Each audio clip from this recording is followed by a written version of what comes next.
Before today's story truly begins, pause with me for just a moment. If you're someone who finds meaning in quiet emotions, if you believe the deepest struggles don't explode loudly, but unfold silently, and if stories about unspoken love, self-control, and life-changing awareness speak to your heart, then subscribe to this channel right now, like this video, and stay with us until the very end. Because this is not a story of scandal. This is a story of restraint, of feelings that were never meant to be acted upon, of love that never asked for permission, and was never allowed to speak its name. And most of all, it's about how a single moment of clarity can test everything you believe about who you are. Now let's begin. Claire believed her life had already taken its final shape. Not in a sorrowful way. Not with anger, regret, or disappointment. But with the calm acceptance that comes from living long enough to understand one quiet truth. Some chapters close without drama. They simply end. At 46 years old, Claire lived in a peaceful neighborhood just outside Portland, Oregon. It was the kind of place designed for stillness rather than excitement. Streets curved gently instead of sharply. Neighbors exchanged polite nods, but never crossed invisible boundaries. Evenings arrived slowly, like a soft blanket settling over the day. Her house reflected her inner world, modest, clean, deliberate. Nothing unnecessary. Nothing loud. Everything placed with intention. Claire liked order. Order felt earned. Chaos belonged to earlier years. Years she had survived, not missed. Her days followed a rhythm so steady it almost felt sacred. Every morning began the same way. Strong coffee. The same pale blue mug. The same window facing the quiet street. She would stand there in silence, watching the world wake up. Cars passing without urgency. Leaves shifting gently in the wind. Dog walkers moving slowly, faces half asleep. Minds somewhere between yesterday and today. There was comfort in watching life move without demanding anything from her. Then came work. Claire worked at a small accounting office downtown. It wasn't glamorous. No press. No excitement. But it was reliable. Numbers made sense. Numbers followed rules. Numbers didn't surprise you without reason. If something didn't add up, it was because there was an explanation. Not because the world was unpredictable. And that mattered to her. After work she walked. Sometimes only around the block. Sometimes farther if the weather allowed. She liked the sound of her footsteps. The way movement loosened thoughts trapped too tightly inside her head. And in the evenings, without fail, she spoke to her daughter, Emily. Those calls were the quiet heart of Claire's day. Emily was 23 now. Smart. Independent.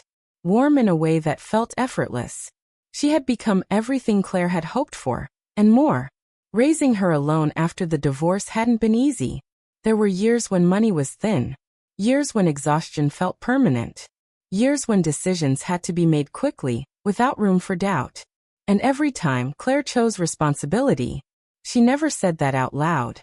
But it shaped who she became. Now Emily had her own apartment. Her own routines. Her own dreams. Claire loved her from a respectful distance. Proud, but careful not to interfere. Recently, Emily's life included someone new. His name was Noah.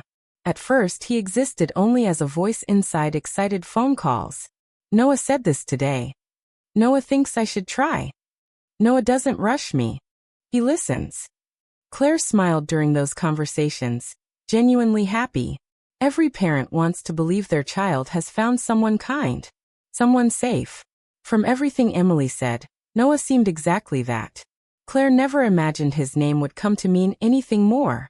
She certainly never imagined it would matter to her.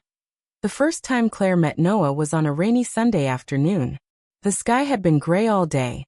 Not dramatic, just persistent. The kind of rain that softened edges and blurred outlines, making everything feel slightly distant. Emily had called earlier that week. I want to bring Noah over for dinner, she said casually, though excitement slipped through. It's time you meet properly. Claire agreed immediately. Logical. Normal. Expected. Still, she prepared more than usual. She cleaned the kitchen twice. Changed her blouse. Once, then again. Chose à simple mille. Nothing impressive. Nothing that suggested effort. She didn't want to look like she was trying. When the doorbell rang, Claire wiped her hands on a towel and took a breath she hadn't realized she was holding. She opened the door. Noah stood there holding a small bouquet of flowers. Nothing dramatic. Grocery store flowers. Thoughtful, not showy. He looked slightly nervous, but steady. Tall, without being imposing. His smile was polite, genuine, unforced. "Hi Claire," he said. "It's really nice to finally meet you." He said her name easily. Naturally. That was the first thing she noticed. And something, small but undeniable, shifted inside her. It wasn't lightning. No ruse. No sudden heat. Just awareness. The way his eyes met hers without sliding away. The calm in his voice. The respect in how he stood, present but not intrusive. Claire stepped aside and invited him in, telling herself firmly that she was imagining things. During dinner, Noah never tried to dominate the conversation. He listened. He laughed softly, never too much. He let Emily speak without correcting her. When he spoke to Claire, he didn't limit himself to polite questions. He asked about her work, her routines, her thoughts on ordinary things. He treated her like a person, not just Emily's mom. Claire noticed herself opening up more than she intended, and she hated herself for noticing. The evening passed too quickly.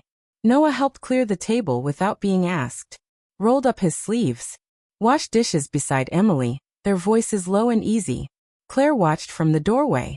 Something warm, and deeply uncomfortable, settled in her chest. This isn't desire, she told herself. It's loneliness. Nostalgia. A reminder of who I used to be. When Noah said goodbye, he thanked her again. His gaze lingered just a second longer than necessary. Nothing inappropriate. Nothing obvious. But when the door closed, the house felt too quiet. Claire stood alone in the kitchen, hands resting on the counter. Her reflection stared back from the dark window. Something inside her had been woken, and she didn't like it. That night, sleep refused to come. Her thoughts circled endlessly, not around Noah himself, but around how she had felt. Seen. Present. Awake. She told herself it would pass. It didn't.